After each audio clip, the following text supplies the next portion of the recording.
Hello, everybody. Welcome, welcome. Thank you for joining us today.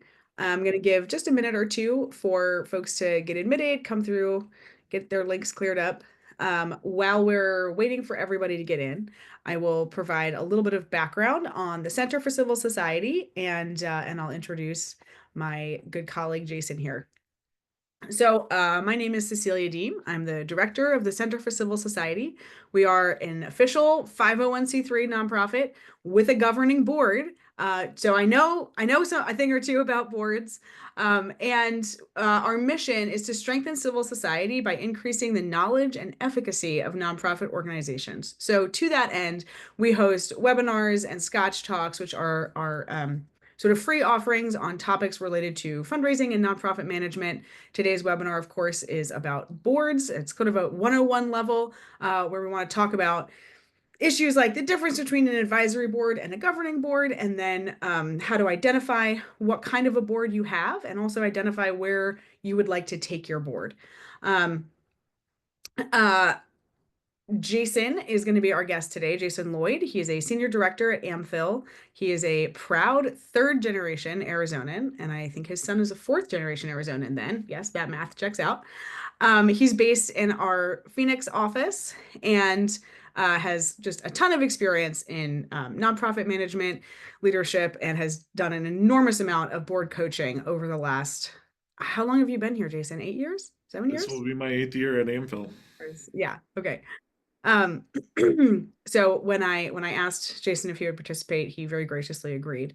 Without further ado, we will dive in. I hope folks have had a chance to join now.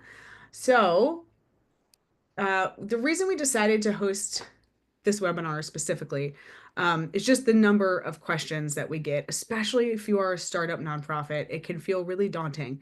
Um, what do I need a board for? What should I expect from my board? Who do I ask to be on my board? What am I asking them to commit to if I do ask them to be on my board? So we're going to try to cover as much of that information today as we can. Jason and I are going to do a sort of casual interview style here, and then we're going to set aside 15 minutes at the end for Q&A to answer all of the questions that you guys have. And please, if you have questions, feel free to drop them in the chat throughout. And then when we get to that, I'm in Eastern time, so when we get to about 3:45 Eastern, we'll switch over and start looking at y'all's questions and hopefully be able to provide some value to you guys. So the number one question that I get, and I'm going to ask Jason this question: what is the difference between a governing board and an advisory board? Yeah, no, thank you, Cecilia, and I'm excited to be here. It's a great question, and you mentioned something at the beginning of many early stage nonprofits have questions, and I would say actually many different size organizations have questions related to their board. It's not just the life cycle necessarily. It is more to your question of like what type of board, and a governing board carries legal responsibilities. That's the fiduciary responsibilities. It's the care of the organization. Meanwhile, an advisory board does not carry the same legal structure or responsibilities that a governing board would. And so there's times and places in which you do need an advisory board. All organizations, no matter what sector you're in or what size you are, to be a 501c3 nonprofit, you do need a legal governing board for your institution. There are good reasons to include an advisory board, and we can unpack that a little bit later for some reasons with that. But that's right out the gate, that's what I would say. So basically, an advisory board is like a nice to have and maybe something you might choose to have, but a governing board is a requisite as part of your nonprofit status. Yes, yes. And in for advisory boards, coming from a fundraising background, I love fundraising advisory boards. Either advisory boards for donors to sit on that require a giving level, or advisory boards for advancement that the board members, volunteers are helping with the advancement team. Now, that advisory structure can also play to programs, can play to other facets of an organization, not just advancement. But that's more or less the case. Yeah, I've definitely seen, organizations that are in the public policy space will have sometimes issue specific advisory boards with Yes. here are all the energy people or here are all of the, I don't know, parks and recreation people or whatever it might be. Yeah. Yeah. So, okay. So that's helpful to know. So advisory boards, to put it very obviously, advise and governing boards govern. Yeah, and I might, and we'll unpack this more, but advisory boards don't need to advise. Sometimes it's a name recognition, right? So like I don't want to carry too much weight with the term of governing or advising, other than just legal structure, and we'll unpack that as we look at what type of board you are. There's different types, and we'll unpack that more. I'll stop there. We can go to the next question. Okay, so now you're putting together a governing board. Okay, I'm a nonprofit putting together a governing board. How many people should I be looking to have on that board, on that governing Yes. board? On a governing board, one that carries legal responsibilities for an organization. Ideal number, and this I know there's a spectrum here, and so some of you might hear this number and freak out. But the ideal number is 5 to 7, and it needs to be an odd number. The odd number is for voting reasons. When push comes to shove, when there's an odd number, it allows you to have that clean result from a voting structure with odd number of people. When it's even, it's fine if it's temporary, but you do want to move to an odd number. Yeah. Boards that get past the the 9 member mark, that's where you actually see, we actually see, and data exists to prove this, that decision making gets way more difficult. There's a board that we were advising, working with board chair and head of school. This was K through 12 school. The board had 12 members on it, all men, and it became very difficult for them to have consensus on where they needed to go. And they were frustrated with that. They knew they wanted to change and get better, but they did not realize the main reason for it is there's too many of them, and they were very stuck with that. So 5 to 7 is the key there. I've seen boards, startup boards, where it's 3 people. Yeah. Again, that might be fine given where you are at, but you want to get to 5 to 7 because that brings in more expertise, more thought of where just expertise in things that you might need. Yeah. Yeah. Okay, so that makes sense. And I think something that a question that I get pretty frequently is also, well, should I put my spouse or should I put my mother-in-law or not even should I, but can I? Like, I want to file this nonprofit. Can I just put down the names of like some people I know? Can I put my pastor on there? Um, what's the best guidance around family relationships or, personal relationships? Who should you ask to be those first three members of your board? Yes, the first 3 members of your board. Sometimes, practically speaking, it is family members.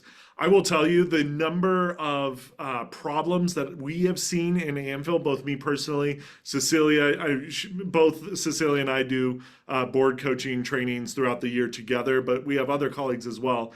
And one of the number one conflicts that we see is when boards do have, especially marriages, the husband and wife, but it is also just family members in general. You bring in, whether you mean to or not, some personal elements of your personal life to the board, and at the end of the day, the board, a legal board, is there to provide that legal structure. And it's if you're looking to not have problems, one of the easiest ways is to avoid having marital different parties or family members on the board. Yeah, yeah, yeah. Okay, that makes sense. Yep. All right, and now a really large and sort of vacuous question. What can you expect from your board? What should or will they do for the organization? Yes. And with that, I'm going to actually share my screen. And Caitlin, if you can share in the chat, Murdoch Charitable Trust has wonderful resources for organizations as they're looking for board coaching, board manuals, whatever it is. And this is one of the charts that we pulled. We might have adapted it just briefly, just in minor ways, but more or less, this is what's on their website. And it comes from R. Terrence Jackson. But on here, this this matrix is very important to understand what type of board are you. And as Cecilia said before, there's two main purposes of today's webinar. First is to identify where are you currently in your board structure, and then where do you want to be. And so this chart, we're going to spend a few minutes talking through, but I want to ask this group the question of where is your board currently on here? Is your board operating as staff, as managers, as directors, governors, or advisors? Again, with the legal responsibility. You can have a board of advisors that carries the legal responsibility, but does not carry all the other responsibilities the board's on here. So take a look on this chart and identify, write down where is your board, and then we'll come back to where do you want to be here in a little bit. Cecilia, anything else I should cover on this chart? Yeah, no, I would encourage you all to pull it up there. Just drop the link in the chat. So, because you can print this out and have it, even take it to your board or take it to your coworkers to kind of figure out which one you are. But I want to point out that there's one of the most helpful pieces of this is that the very bottom row tells you what the primary output of the board is at each stage. So this really goes like board as staff, which is the far left here. That's really your startup mode, right? That's where everyone, what they're giving you is time and actual output and labor. Board as managers, what really changes there is just that the operational authority and now rests with the CEO because the board is able to relinquish that day-to-day piece of it. And so their primary output is coordination. And then as you move up, when the board gets to be directors, that primary output becomes direction. Board is governors, it's council. Board is advisors, it's endorsement. And I would actually, so I think this chart is great. I would say though, don't be trying to get necessarily to that on the far right, because you don't actually, this is for like massive charities, like Red Cross or something, where basically the board is an honorific rather than actually governing. Would you say that's right, Jason? Yes, that's one of the key takeaways here. You should not look at this as a linear process. You shouldn't say, we're at staff right now and we need to be advisors within 12 months. Do not walk away from this webinar with that. That's not what we're suggesting here. And in many ways, you'll vacillate between where your board is over the years, depending on who's on your board, who your board chair is, who your CEO is. The most important relationship between an organization and the board is the chairman and the CEO relationship or the president relationship. We'll talk about that a little bit more, but you're absolutely right, Cecilia. Yeah. Okay. Yeah, I would say that the sweet spot for a developed organization. So let's say if you kind of think about the nonprofit life cycles or whatever. So I'd say in growth and then in kind of like the thriving era, I'd say board as governors is what you want, where the primary output is council. So Yeah. yeah. Okay, that's great. Like I said, do grab that link, print it out. I find that to be one of the most helpful visualizations for thinking through board related anything, growth, development, retreats, all of it. Um, One other thing, Cecilia, on that chart, sometimes when you're board as staff, it can get a little messy. And what I mean by messy is the board at the end of the day only has one employee. One employee being the CEO or president. That should be the relationship. When you're a board of staff acting as labor, sometimes it can get messy because you might be filling the role of marketing, you might be filling the role of programs director, or even advancement development, whatever that might be. But at the end of the day, the board only has one employee, not multiple employees, no matter what size of organization or where you fall on that spectrum. yeah. So is it the board's job to review the CEO's performance and salary then, if they're his direct report? Yes, very much so. And actually, with many of the groups that we work with, whether board related or just with other services, I would say that's in the minority. Many boards do not actually give an annual review, a good effort annual review of the president or CEO. And what I mean by that is a full 360. getting the lay of the land from other staff, of giving feedback of opportunities to do better, of where they've exceeded expectations. That type of review that should happen annually between the board and the CEO and the board chair. This is what I love about nonprofits. Nonprofits fit in society, or at least should fit in society, to fill very important needs in whatever sector that you're in. Mhm. Oftentimes, boards don't understand their role, but when you can clarify the role of your board, it gives like superpowers to your nonprofit because this is where you get connections, it's where you get money, it's where you get enthusiasm. Boards set the vision of an organization. And so if you have a board that understands the role and a chairman that champions and drives that vision with a CEO, it's amazing to see.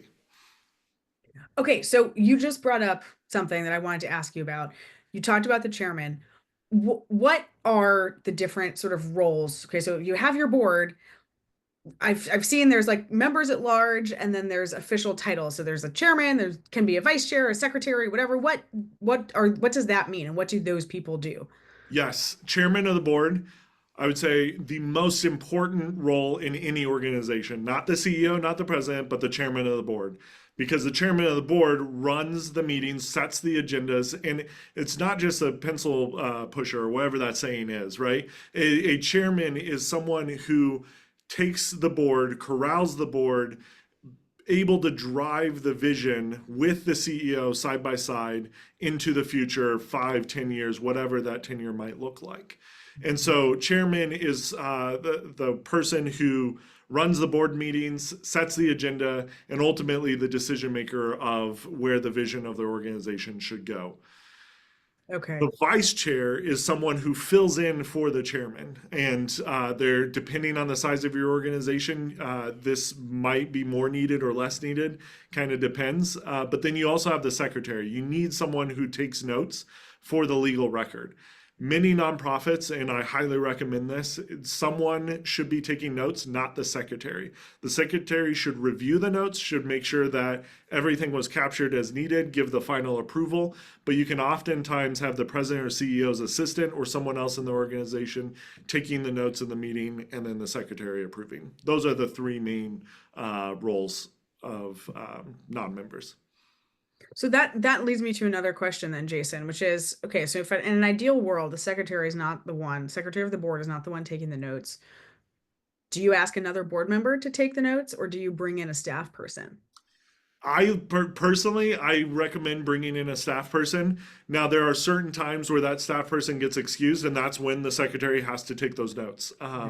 And I've seen this with other boards. I fill the role of secretary on board that I serve, and the staff person taking the notes. The reason why is board members should be fully present. And many times board meetings are via Zoom, and it is very difficult to give your undivided attention. It's easy, and I fight this. Pull up Outlook, pull up whatever you need, and you're multitasking, right?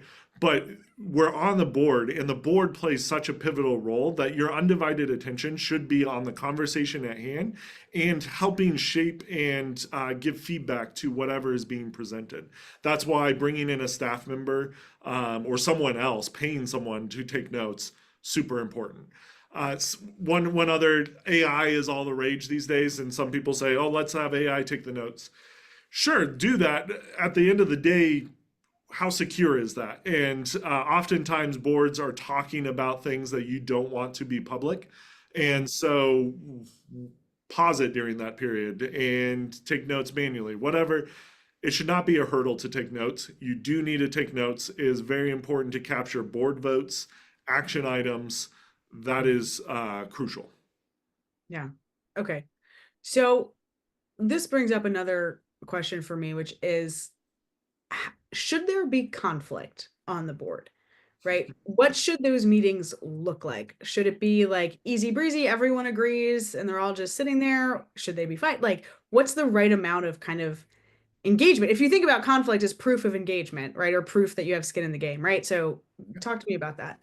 No, and I'll take a first pass at this and we can come back around to it. So the what I'd say is if the board is constantly in agreement, meaning everyone there's no ironing sharpening iron. Then I would say what value is actually being given. Now, that doesn't mean in the board meeting. Some of the best board meetings I've ever been a part of, both personally but also professionally with clients, are ones where all these conversations take place separately. And then in the meeting itself is the final votes. And so someone can disagree, but there's not, depending on the board structure, that is not the point to air their disagreement. They've aired the disagreement separately in a committee, offline, via email, whatever that is. But when it comes time to vote, you say what needs to be said and then you leave it there.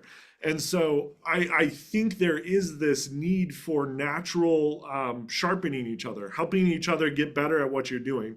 As much as I like to think I'm right, I'm not right in everything, right? And just like Cecilia, you are not right in everything. And the so with that, the board should also carry that spirit.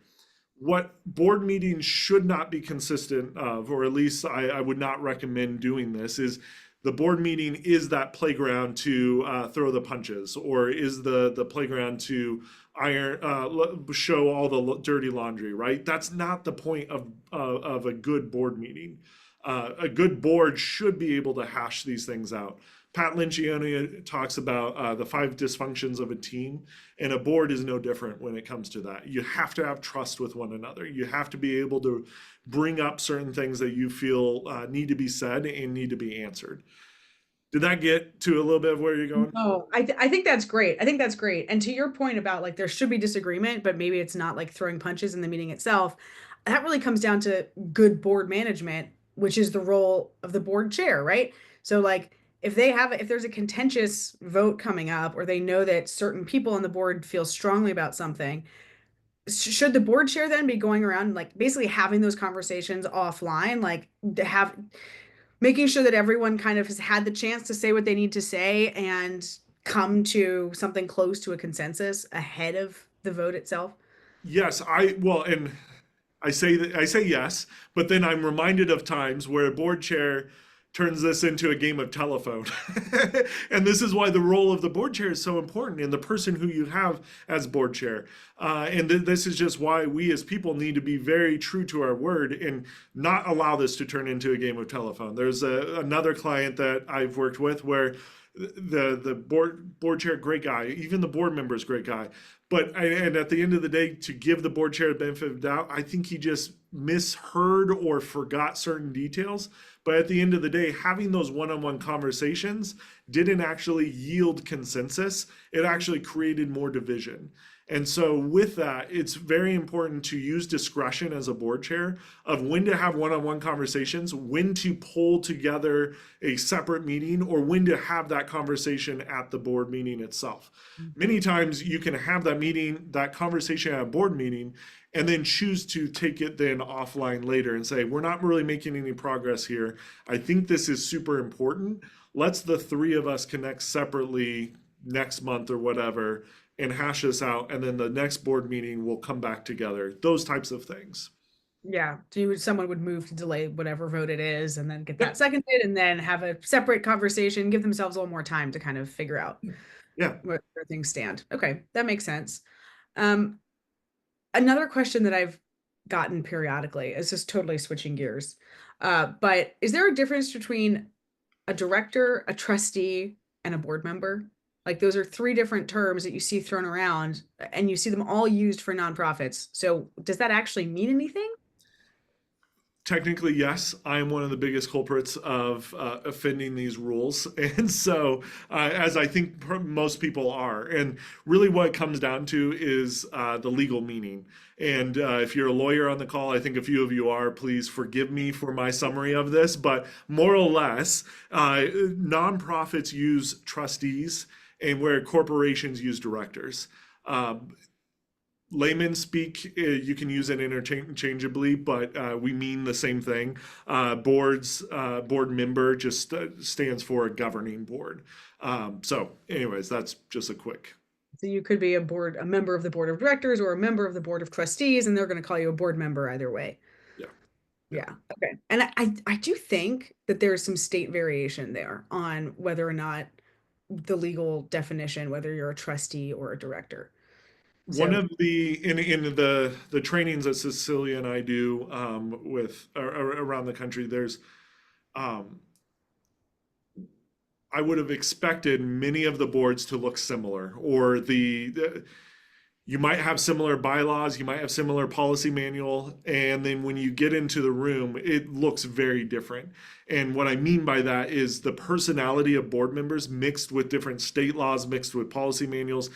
I don't think there's a single board out there that looks alike. Maybe in writing, but then when you sit in with the meeting, it just doesn't exist. And so I know you're talking state laws, but I just wanted to share that one of the most frustrating things that can be for board members or even CEOs is wrangling what does it mean to be a board member for my organization. My board service includes a few different organizations, but when I go to a different board, it looks very different. And I know friends and colleagues who've been CEOs talk about it's great to have this person on the board, but they just don't understand what their role is. And we could talk more about how to do that, but state laws well, do not help with that. no, certainly not. So then what does? What are the sort of documents that you need to communicate clearly to a board member? This is what we expect of you. Yes. Yeah. One is your bylaws. You'll always have to have bylaws. So have those bylaws. Make sure with your bylaws and your policy manual, both things that you have to have, that they don't become scar tissue. And what I mean by that is it is very easy if you have a board member who burned trust, whatever the reason is, it's easy to say we never want to have that again. Let's put in writing that we will never do this. And it's like, okay, that's great, but I think that doesn't really take ownership for how that happened, right? It happened because you either had trust, that trust was eroded, you chose not to have crucial conversations, whatever that is. And so many groups tend to be more looking in the past and say, let's not do that. Let's put it in writing. And so the bylaws and policy manual, those are the two things that you really need. Mhm. And what should be like what sorts of things should be included in a board policy manual? Yes, no, and we have a list of that, and so I would need to pull up. There's in a policy manual that goes to your fundraising best practices. It goes to your operations. It goes to the reporting structure of who's responsible for what decisions need to be made on the budget. All of those things. So basically that's where you would have like, for example, your conflict of interest policy, Yep, probably your any kind of whistleblower protections, depending varying degrees of importance, depending on what industry you're in or what sector. yep. Um, Gift executive acceptance. gift acceptance, right? Do Yep, you, if someone gives you stock, should you be so fortunate for someone to want to give you stock, what do you do with it when they give it to you? Do you sell it right away or do you sell it after a week? yep. That's, I have seen boards fall apart over that specific problem of someone gave us assets and we didn't sell them right away. And so we lost money and who's to blame for that, right? So gift acceptance. Okay. And especially with crypto. Now, don't go out thinking we're going to raise tons of money with crypto, but many people treat crypto as stock and sell in instantly. And that's, you get to decide what you want to do as a board. But so many organizations have burned bridges with donors because usually donors have crypto to hold on to it in the long run and have said to the organization, do not sell this. They give the crypto. Then there's actually an organization that I've worked with that the CFO followed the gift acceptance policy, sold all that crypto. They burned that bridge. And where crypto is at currently, they would never have had to fundraise again. And so there's just that story still haunts me. So Yeah. Yeah. So I want to ask you a question here because I think what I heard you say is that sort of the most important role on your board is your board chair. And I think what you said without saying this exact sentence was the most important characteristic is integrity for that.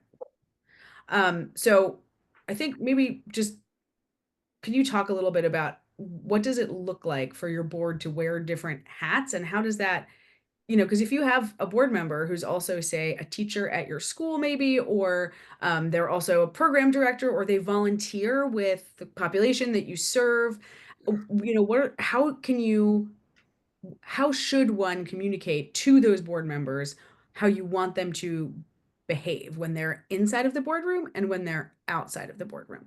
And this is tricky because I've actually seen this done more poorly than I've seen it done right, and I've seen it done right. And usually this is because the board is operating as staff. There's a school where actually this was done poorly. There's a school that someone was operating as a faculty member in addition to a board member. I'll get to that in a minute. Where I've seen it done well is when a nonprofit was having a board member serve in as a therapy director for human services. There's human services organization, but they were overseeing, they were a counselor and they were overseeing the therapy side of that ministry. And so what worked well there is there was clear definition of this is the board member's role as a board member. This is the person's role as the therapy director, as the director of the specific program. And so whenever the board was talking about that specific program, the board member was removed from the conversation, actually left the room. And because there could be some disagreement and there wasn't, but at least not from what I knew. But there could be disagreement, and then there would be, as staff, we hear things from non-board members. We hear things from colleagues who have a different view of the board, and it's very easy as a board member to say, off the record, let me tell you what I see in the room. And a board cannot do that. No matter what sector you're in, no matter what role you're in, you have to keep board matters completely separate because people should not have a gateway into that board. The board is the protector of the vision, of the mission of that institution. And the speaking heads of that board, unless given the speaking role, is the board chair and the CEO. And so that's where the messaging should be done. What I've seen done poorly, and this is more often than not, that school I mentioned, one of the members was on the faculty. That faculty member was also running the books for the school. And there was disagreement on the board for the direction of the school. And that person, without knowing details, and maybe he was trying to do the best that he could do, was withholding certain numbers. The reason was given, there was too many things going on and he couldn't get to it, but it became very obvious he was withholding numbers to delay information, to stall certain things. And that's partly because other faculty member didn't like the direction the board chair was going. And so that's an example of a board member who was taking a role of a faculty, using faculty drama that then impacted the future of the board. So I've seen that outside of K through 12 education and higher education, other sectors, but hopefully that answers your question, Cecilia. I don't know where I went Oh, after. yeah, no, that does. That does. I mean, basically, when people need to think about it super distinctly as a role that they have with the organization. So, yes, you can have board members who are teachers, faculty, volunteers, etc., but it needs to be clearly communicated to them that when you are in the board meeting, you are wearing your board hat, which requires disinterestedness from the other roles that you might have at the organization and vice versa. And I think something you touched on is really important is that you should not, as a board member, be talking about what happens in the board meeting outside of the board meeting with anyone who is not in the board meeting, right? So, like, not going to parents of the school, not going to any of the other volunteers or anything and saying, oh, well, Susie voted for this and I didn't think it was a good idea. I think that's a really critical point that I don't want to get buried. Yeah. And if you have that happening on your board, reach out and we can talk about ways to address it and how you can Yes. shift your board. And I see this often in ministries too, where ministries might be tied to a church or multiple churches, and there's people at that church that want to just know and have a better understanding. Maybe at first it starts from an interest of wanting to support, wanting to help, and that while that's good, even if that is good at that time, still don't do it. Put the board chair and the president in a position of authority so that they can truly drive and run the organization. Yeah, that's great. So, okay, so we've sort of established legally that what a board is, that you have to have one. Beyond checking that box, I think there are four things that you as a nonprofit leader can expect from your board of directors. And that would be fundraising, support, casting vision for the organization, right? Kind of making those strategic decisions and providing guidance and counsel to the CEO. Um, help, right? Especially for smaller organizations, actually helping to do the work of the organization. Mhm. Um, and then maybe the most important one is sort of resources, connections, social capital, kind of bringing, being willing to put your own skin in the game and therefore kind of your own relationships into the game. Yes, Yeah. yes. And depending on where you're at in that life cycle of your board, as an advisor, maybe less so in all these categories. But the vision, and I'm going to stay with the vision piece and lean into the vision piece because the vision piece is so important when it relates to the programs, when it relates to the fundraising. You cannot raise funds without vision. And what I mean by that is, where is the organization going? What is that dragon that you are slaying? What is that need in society that you're fulfilling? And why is that important? And ultimately, the CEO should be driving these conversations, but it's up to the board to protect that. If you're early on, you're helping set it, but as a board, you need to protect that because mission drift can sink in. I like to call this the shiny object syndrome. All too often, nonprofits fill very important needs in society. Next thing you know, though, there's also an adjacent need. And sometimes it's good to chase those adjacent needs, but sometimes it can be a shiny object of, oh, we are feeding the homeless in this sector. Maybe we can launch in the city over to us and do the exact same thing. There's an opportunity, there's a building for sale. We just need to raise 1 million, then we'll do it. Without the due diligence of the board of understanding that landscape, understanding the risks, understanding the opportunities, I've seen way too many nonprofits jump into it, and next thing you know, they just, if they did a little bit of due diligence, they would have realized the market there was not where they needed to work. And instead of them doing it themselves, they could have partnered with another nonprofit there that was already doing work and championing their work, and at the end of the day, win-win all around. Yeah. And I think this goes both ways too, right? Where like sometimes it's the board that's throwing out shiny objects, and then Yes. the other board members and the CEO are the ones who have to be like I'm certain that there are people on this call whose boards have brought up how can we use AI to advance our mission, and then cybersecurity. These are things that like if you're on a board in the 2020s, these are two things that have absolutely come up at some point. And cybersecurity, that's important. You should ask that question periodically. Are our systems secure enough, et cetera? But the AI piece, right? A lot of times what you're doing just it might not be applicable to the overarching strategy. Not that it hasn't made all of our lives easier in some ways, as Yeah. long as you fact check it, right? Fact check. Um, Always fact check. yeah. And then same thing if, because sometimes it is in your scenario, the CEO who's like, hey, I think we have this cool opportunity to switch to a fee for service model. And it's like, hey, whoa, that's a big strategic shift. That's a decision that the board would need to make, right? Because Yeah. going from fundraising to a fee for service model is that's totally upending and going to and have implications on your staff and all kinds of stuff like that. There's an organization I've worked with for almost 6 years now, and for the past five, every spring I give a board update. And as a client, I'm saying sitting there as a consultant, giving an update on their advancement performance. And I love this organization. I love the work that they do. Great board members, but the number of questions and the number of ideas to solve problems that are suggested, it's a little difficult. Sometimes I have to bite my tongue, but there at one point there was a suggestion that we just needed to go after more donor advised funds. That major gifts was stalling because we just needed to crack the nut of donor advised funds. And it was like, okay, and it was a 20-minute conversation over donor advised funds thereafter. And by conversation, I mean this board member sharing the knowledge, sharing the various pieces, which donor advised funds are wonderful. But as a board member, as that board member was trying to add value, but didn't understand that by sharing it, 20 minutes of a 3 hour board meeting did not need to be consumed by that specific topic. And so, just one example of many different shiny objects. Well, that's a great example. We should come back to it.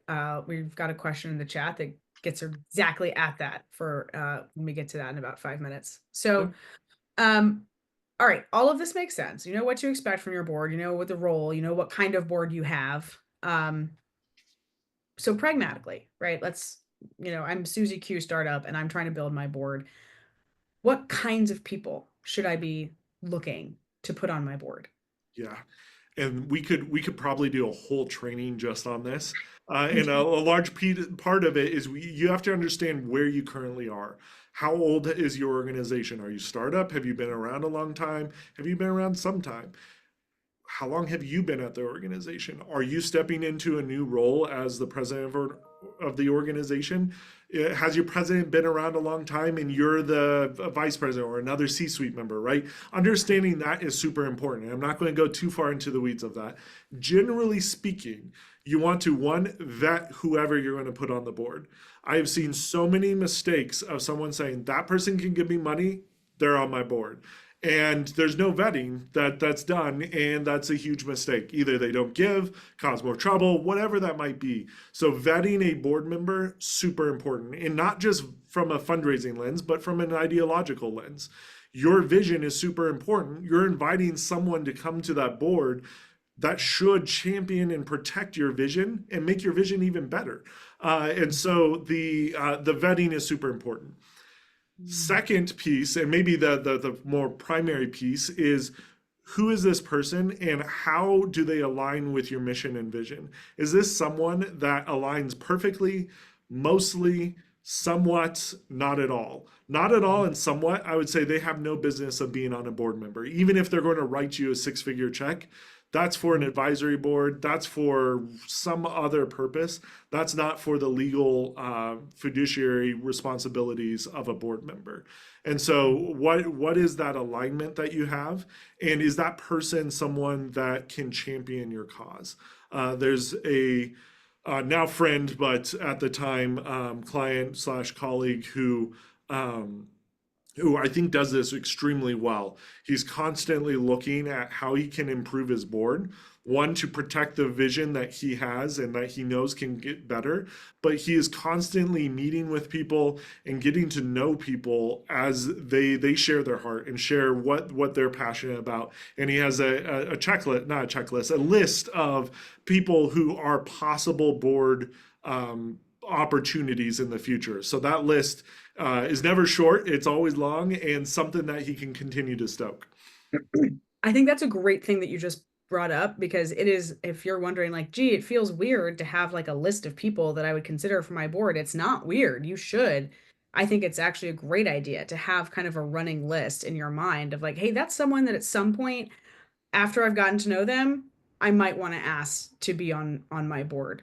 Yeah. Um, that was one of the projects that I did for a client once was help put together like, hey, here's like 5 or 10 people that I think, you Yeah. know, not knowing them super well yet, but based on everything that I do know about them and you should get to know them and see if they would be a fit. Um, so you said, I think the thing you said, looking for mission, right? The mission alignment is absolutely like number one. Share the vision and care about the mission. It has to be close to the heart of the person who's on the board. Um, Beyond that, though, what sort of, professional backgrounds or ranges of experience are you looking for? And this depends on what you're looking to do with your board. So, and this is where the question comes in. Wherever you are wherever you are at now, that's great. Where do you want to be, and where do you want to be? Where does your organization need you to be? Where does your organization need its board? And so, with that, I would use that matrix to define. I need board members who are going to fulfill these specific roles on the board. And in your conversations, this is a crucial piece. You should not define the role of that board member after they say yes. You should be in conversation with them about what their role is going to be or could be and get their commitment to that before you actually invite them to the board. Part of that is usually board members are very successful in what they do and they're just massively busy.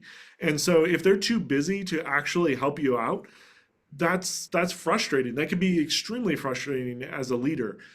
Sometimes you need name recognition, so you just want that person onto the board. But again, I would ask, Would it not be better as an advisory board member, non-legal responsibilities, if that is the case? And so those are some questions and things to think about as you're jumping into it. Yeah. Yeah, that's great. I think I've never been part of a board with an accountant on it that people were not grateful to have an accountant. I'll say that, especially in the Yes. early phases before Or an you kind of attorney. find your own CFO. Right. Same with attorneys, like very helpful to have some of those kind of professional backgrounds represented. Also academics, right, can be helpful if you're, especially if you're in a really targeted, Yeah. either a really specific sector or a really specific piece of a sector. Um, Doctors, if you're in human services. Mhm. Services, yep, yep. Yep. Counselors, again. Fundraisers, because we love to raise you money. Yeah, yeah. Yeah. Um, I've also seen, especially going back to that startup board, a lot of times it seems like this first board that a CEO puts together is their professional or personal mentors. And I think that has a lot to do with just because you want someone who's invested in your success and is therefore willing to be invested in what you're trying to build. And I think that's fine for a startup, right? Because at least you have that personal connection. Like, I know this person cares about the mission, even if it's only through me because it's my passion. Yeah. Um, and that then over time, you would want to kind of replace those board members with, as you grow and kind of get bigger, with people who are maybe closer to the mission than to you personally. And this will be part of our 201 training in the fall of how to get there. Burnout of the CEO is one of the hardest things that an organization can go through. And the board is one of those protectors of CEO burnout. And what I mean is that oftentimes CEOs will have a belief in the mission that they can't truly see what decisions they need to make. And so you're talking about mentors or people who can help in life in that way. The board can help protect that and help come alongside a CEO and say, I see how you're so passionate about this, but at the end of the day, we have to make a very hard decision. And that decision is not because we don't care about this organization, but it's because we care more about you as a CEO, because you are going to lead this organization 5, 10 years from now, not get burned out and have to stop in the next 18 months. Yeah. Oh, I hadn't even thought about It, wrestling an with. example of that, there's a another organization that I've worked with that it was they were jiving, things were going really well for 3 years working with them, and all of a sudden, and this was a shock to me, the president called me up one day and said, "Hey, I'm telling the board tomorrow that I have to resign effective the summer." It was like 3 months notice. I was like, what on earth? Like, where's this coming from? We were raising tons of money. They were doing better in their programs, more just everything was working. And come to find out, he was burnt out and he had been burnt out for 6 months. And it was because he was not protected by his board. His board was not asking him from all of the things that the board needed to do. And the board were good people. It's just one of those things as board members, sometimes we forget to ask about the mental, the spiritual, the physical well-being of our CEO. And that's an example where that was a huge miss. And that organization has struggled. They're still doing okay, but 2 years later, and it's still difficult. Yeah. Oh, that's great. Well, okay, we are 2 minutes past time, so let's jump into our Q&A. We've got a couple in the chat, so I'm going to ask the question, Jason, and then you respond, and then I'll add anything if I have. So I'm just going to go in order here. So Stacy asks, how do you decide what work is done at the committee level and reviewed and endorsed by the board versus what the full board should be doing? Yes, and this is the role of the board chair. So most work needs to be done in committee. And if you're sophisticated enough to have board committees, awesome.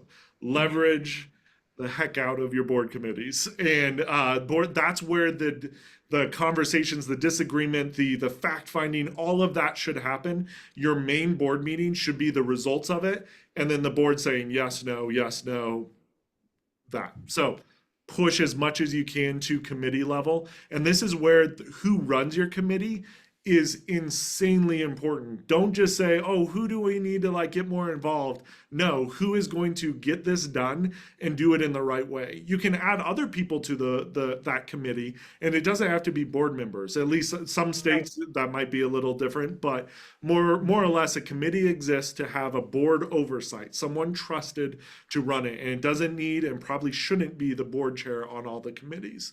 And so that's where you bring in other staff, other volunteers to help you do whatever that the purpose of that committee is. Yeah, and this what I thought of it, Jason, earlier was when you were talking about the what about donor advised funds question that totally derailed the board meeting. If I had been that board chair, I would have been like, that's a great thing that we should look into. I'm going to make sure that our development committee brings that up and we're going to write it down. And now we're moving on because the entire board does not need to go down that rabbit hole.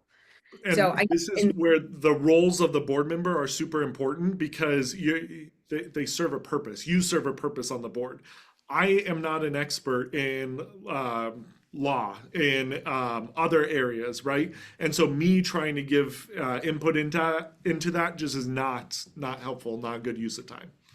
yeah, but and then you did mention this, but I do want to highlight for a committee, you can bring in staff members to support a committee. Again, there may be some variations by state, but like on your development committee, you should have your development director, even if they are not a member of the board. They should 100% be in that committee, and you can also bring in other people on staff to help with that, or other external parties. Owners or others related to Owners. it. Yeah, And yeah, there's some nuances to it. We should probably include that in the 201 version of like yeah, what are yeah. the do's and don'ts in that area.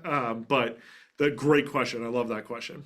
Yeah, it's great. And long story short, the bulk of the work should be done at the committee level. The board meeting should just be reviewing and approving the work that's already been done so you can get through it because no one wants to sit in a 4-hour board meeting. It's brutal. Yeah. Okay, so next question is from T, first initial T. Question, what about board tenure? This is a great one. What is the ideal amount of time to have a board member serve?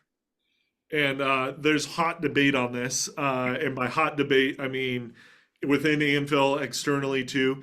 And I'm going to share my personal belief on it. One, I don't think there should be board limits, term limits for board members. I think board term limits are used as a scapegoat or used in lieu of a crucial conversation. And so I would rather have a crucial conversation with someone either on the board that I'm serving or the client that I'm advising, have that crucial conversation, do that versus rely on board term limits. Yeah, I hear what you're saying, and you're right, right? It's easy to extend a lot Yes, of, and oh, well, you have to roll off because it's been 4 years instead of saying you did a terrible job and I want you off my board. But at the same time, I do think it's helpful. I'm pro term limits, but I would say do not make it less than 3 years. Don't do 2 years because you honestly, it takes a full, ideally, your board is only meeting about 4 times a year, right? Quarterly is a pretty good rhythm to be in. Um, then at that rate, though, you've only gone through 4 meetings at the end of 1 year. You will have only gone through 8 meetings at the end of two. Basically, you will only just still kind of be understanding, right? You spend the first 4 meetings just kind of feeling like an observer. Then in your second year, you start feeling like you can participate. But it's not really until you hit that third year that you're like really contributing and like, okay, I understand, I know these people, and I feel confident enough about the mission and vision to really engage. So I also think that it's really helpful if you are going to do tenure and term limits to put on the option of extending, and then you can also have a limitation on how many times you can ask someone to extend if you want to, or you can just say at the discretion of the nominating committee or at the discretion of the board chair, board members can be renewed. There are lots of different ways to do it, but I would say don't make it less than 3 years. Ask for a 3-year commitment would be my. let the record show, though, you did not say why. And so I still don't know why it should be 3 years or why term limits are okay. Because not every leader is going to be committed to those crucial conversations, and it can save an organization. That's No, basically why. that's see, and that's fair. Yeah, I would then challenge if that leader is the right leader to scale or grow. So if an organization is not scaling or growing, then I yeah, would probably say, yeah, that's a good way to do it. But yeah, anyways, I love yeah, that. yeah. This may be the entire conversation of 2.0 is just Jason and Celia fighting about term limits. So stay tuned for more on that.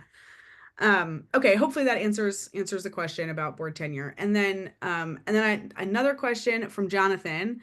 Have you had a situation in which a generous donor may think he or she gets a bigger say on the vision of the organization because of their philanthropy?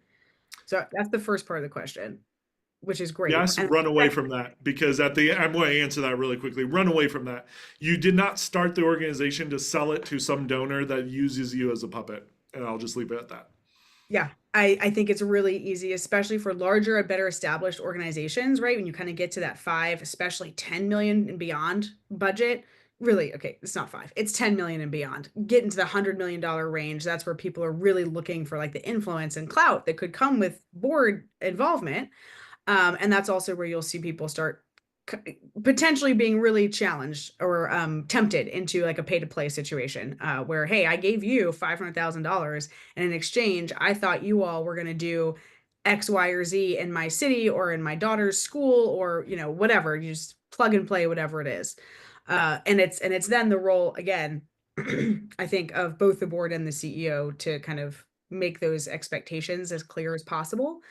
Sometimes you just can't. Sometimes you make a bad decision and put really self-interested people on your board who have a lot of money, and then you just have to deal with it. And you have to be willing to walk away from the money to protect the vision. And everyone else on the board should feel that same way too, which again, hopefully you can get ahead of that problem by choosing the vision and mission alignment first and doing the vetting before you put people on the board. But yes, it does happen, and it's sad when it does, and it's really hard to recover from it.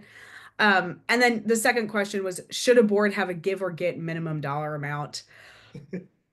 I'm going to say yes because, there's exceptions to this rule. So I, we could spend a lot of time on it. But the main reason why is in fundraising, especially when you go to foundations, often they ask how much, what percentage of your board is giving. You want 100%. You want to say 100%. These are people who believe in my mission, and that's me referring someone, right? Give or get. Get means get someone else to give on your behalf.